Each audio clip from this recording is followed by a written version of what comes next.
Kapag ka nga nasa era ka ng pagiging isang mommy, ang nasa isip mo lagi ay, ano kaya yung magandang celebration ng monthly milestone ni baby?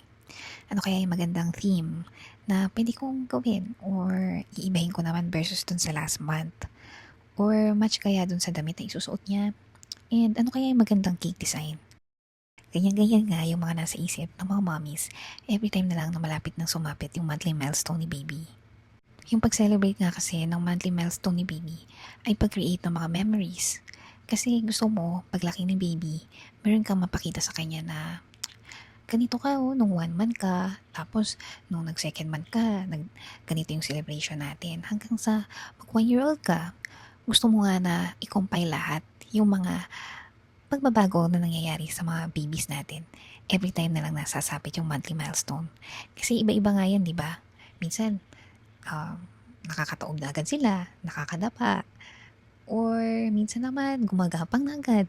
Yung mga ganon. Kahit nga yung mga damit na sinusuot ni baby kada magse-celebrate siya ng monthly milestone, ay talaga namang iniingatan din natin ng mga mommies. Kasi gusto rin natin mapakita sa kanila na eto, ganito kaliit yung damit mo nun. Ang cute, di ba? Tapos ito na nga, sa dami-dami talaga ng mga picture na gusto nating mapatawa si baby. Habang ito yung background niya, ito yung suot niya.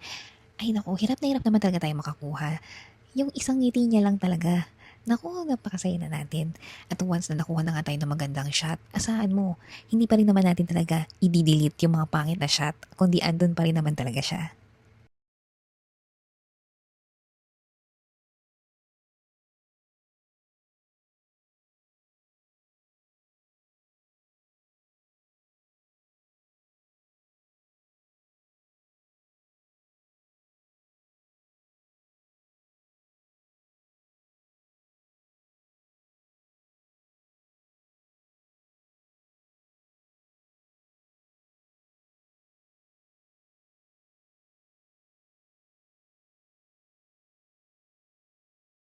Kasi ganyan naman tayo mga mommies.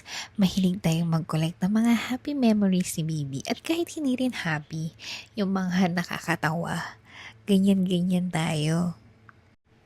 Kaya naman, kung isa ka na ring mommies or first time mom na naghahanap ng mga customized cakes, pwede kayo mag-visit sa 749 E. Pantalyong Street, Barangka Drive, Mandalyong City, or pwede kayo mag-chat sa Facebook page namin sa Bake by Miss Zamora. Yun lang.